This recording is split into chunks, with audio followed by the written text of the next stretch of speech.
Hello, Aquarius, and welcome to June 2021.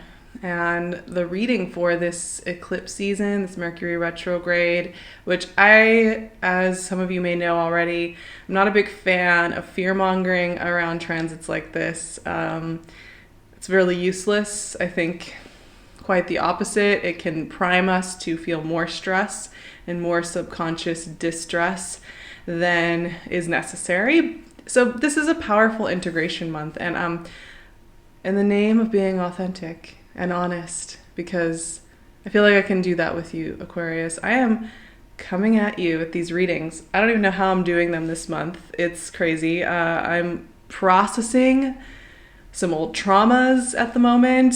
I am dealing with a lot of big life decisions, and it's just a really intense personal time for me. I'm really excited about what's going on, but also about as tender and as exhausted as one can be in the process of healing and finding a new center point in life. But coming into our talk today with that little moment of sharing, I think is really valuable because the message that came through for Aquarius, I thought it was so beautiful and I really loved it. The first thing is heart and body are speaking to you. We are going to be working with a Mercury retrograde and a solar eclipse the first weeks of this month in Gemini, fellow air sign of the heart. Integrating, listening to what our heart is telling us. And that sounds so basic. It sounds so repetitive, like we've said this a million times, but there is something that happens when we listen to this organ, when we listen to this part of our body, that helps us clarify where we're going. So all this retrograde reflection energy, rebirth energy, renewal energy that's going on during Gemini season is really potent for you. And then as we move into Cancer season, and we'll have Venus moving through Cancer all month, the sun will move into Cancer right as we have the solstice. The Mercury will go direct. All of that's happening. We're starting to work with how your body gives you feedback, how your day-to-day routines give you feedback. So this is a powerful time to listen to heart and body.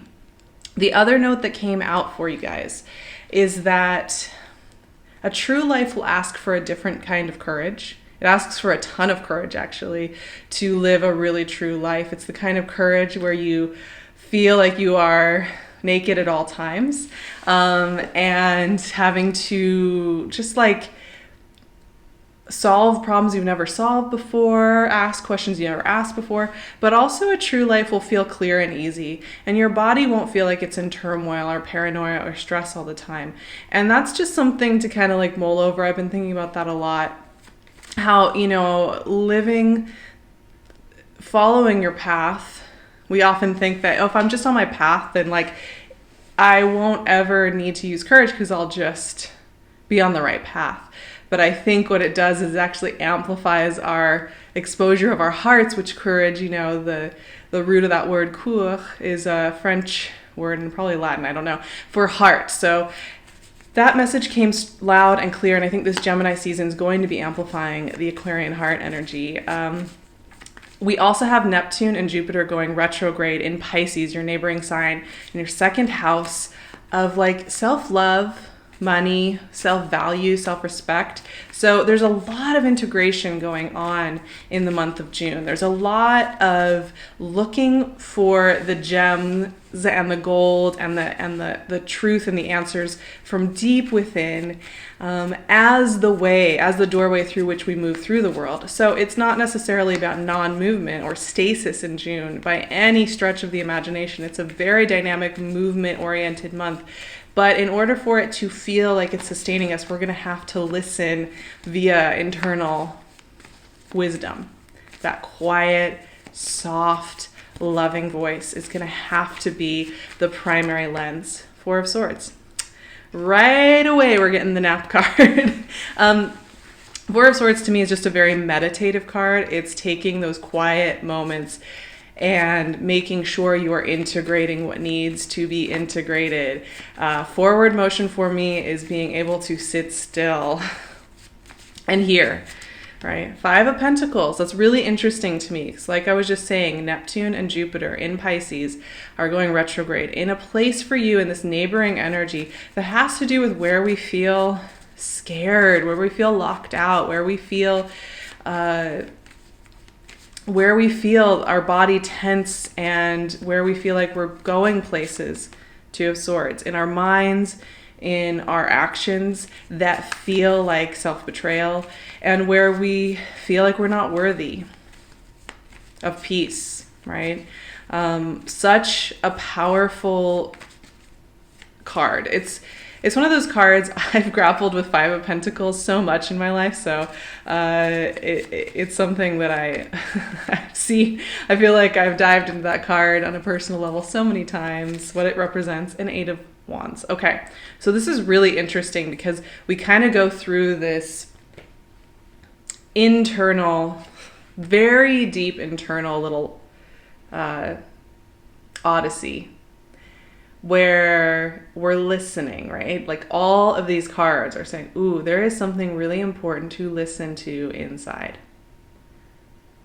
And if we try and skip it, you try and just keep forging forward, just keep being like positive, man. And I'm not like mocking anybody, but just like keep moving, keep going, try and think nice thoughts.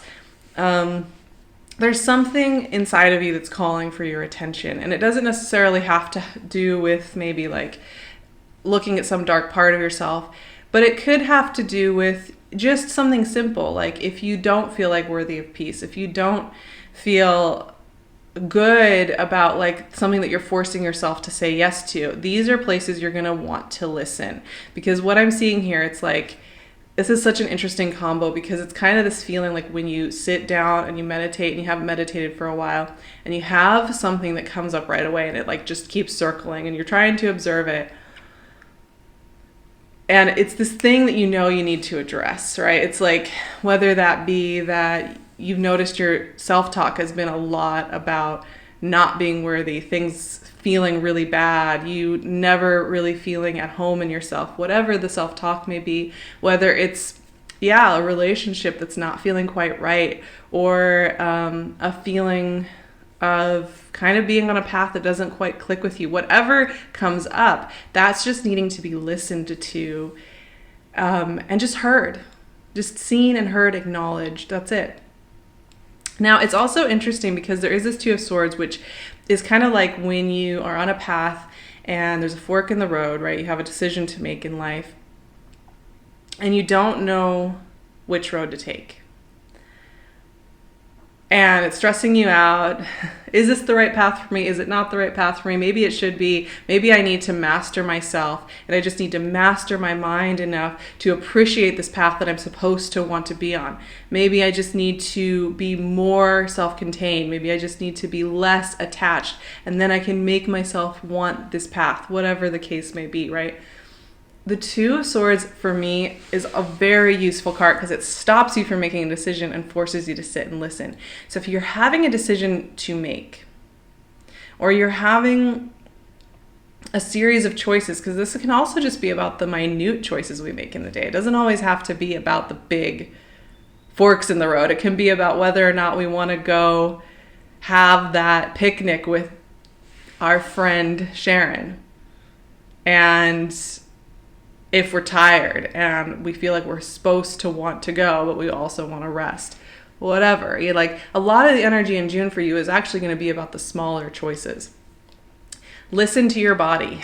Listen to your heart space. Get quiet and hear your true heart. And don't listen too much to this Five of Pentacles voice. This is a good voice to witness. It's not a good voice to lead from, right? Because we've all done things where we've let the Five of Pentacles voice like be in charge, and it's where it's like, well, if you don't answer all those emails right away, or if you don't say yes to this opportunity, you'll never succeed. You'll always be alone. And that voice tends to have a very interesting way of seeing the world. And it's a good voice to witness because it's going to help us notice where, when we put our foot on a path, when we make decisions where we don't honor our energy, where it hurts, where it pinches, where it feels off. So what I'm seeing with these cards, with these like introspection journey cards, you're going to have immaculate feedback on this topic. You're never going to have to like go over the pros and cons list. I mean, you can do that if you want. If you just sit down and listen, you're going to know what to do. You're going to know what's right for you. You're going to know what the truth is. Now, I think that's a little scary sometimes. It's vulnerable to know the truth in ourselves, to realize, oh, like I'm being called to create in a different way, but I know that I've been successful with creating in this way. What's going to happen when I start creating in this new way? Or, oh, like I really need to have a vulnerable conversation in this relationship because there are things that I would like to address. Whatever it is, yes, it's a little vulnerable, but it's also so liberating, and it will give you all the information you need. And here's the thing. At the end of the month, we have this Eight of Wands, forward motion. Look how that swift forward motion of the Eight of Wands is such a gorgeous energy. And it's so different from this very mentally stimulating, very much observing the mind, observing our physical response to it, observing where we're feeling like we're not allowed to have peace, love, ease, creative expression, creative freedom. All those things we're witnessing, right? And then we just get into this very physical, very creative forward motion energy. And I think that makes so much sense. For me, when we allow ourselves to sit still and hear our bodies, hear our souls, hear that infinite wisdom that comes from within, movement in the physical is so fast. Movement, ideas, answers, breakthroughs, so fast. And I feel like these are two sides of the same coin, really. They're both vulnerable. The vulnerability we have with ourselves to really hear what it is that is calling for shift is a big vulnerability. And then the vulnerability to take action from that place of hearing is vulnerable. But like I said, a true life will ask for a different kind of courage. It will ask for a very voluminous courage, but it will also feel clear. It will also feel like your muscles are relaxed when you're noticing what is true, right? Not when you're trying to manipulate yourself into every contortion, but when something is really true, even if you know, ooh, this is going to be a big path. Ooh, like this is going to be a big conversation. You can feel the ease and the clarity of that truth, right? And like that mind that can go and can analyze and can think of everything, every path, which Aquarian minds are very good at being very imaginative and very quick, pulling together all sorts of storylines. All of that kind of takes a breath and relaxes because you can see clearly. So you're being asked to do that this month. I find June to be one of those months every year, and especially right now with it being a month that hosts eclipse season and Mercury retrograde. It's a really great place to check in with our growth and where we've grown over the last 6 months since the beginning of the new year. And it's a powerful place to notice in that growth, oh, I'm exploring different parts of myself. This has changed. This has shifted. The balance within myself has shifted. You know, we are not beings of stasis. And so even when it feels like not a lot has changed, actually all those little things that have changed over the last 6 months, they need a moment to be recognized, incorporated, and then acted upon. And I think that's what June is all about, especially for Aquarians. This is a really honest month, and generally speaking, what that means is honesty from within. And a lot of the messages for most signs have to do with honesty from within, and that how we can't really like get around that step, and how essential it is, and how much it's one of the pivotal points of self-love that helps us break out of the Five of Pentacles of feeling unworthy, feeling trapped outside of what we really truly want to be a part of, feeling spiritually disconnected. Witnessing ourselves and being honest from inside is the easiest way to break that feeling. You already know. You already know what's true. So this month is just an opportunity to really hear it, acknowledge it, honor it, and allow for that curious openness to see what happens next. You know, curious openness is the tool for June. So I'm just wishing you all a beautiful solstice. Take such good care of yourselves, my Aquarian friends. I know you're getting used to Saturn in your sign. You're getting used to like the new ways you're being asked to build, create, work, all of that. And that's why it's so important to check in with yourselves, make sure you're taking care of yourselves. I'm going to be offering all of that extra support over on my Patreon. I would love to see you over there. You can also find me on my website or my Instagram, and you can find PinkLune's gorgeous jewelry on her Etsy shop, all that good stuff. I will see you guys very soon for more moon magics and for our readings ahead. And I'm just sending my Aquarians so much love. Truly, take such good care of yourselves.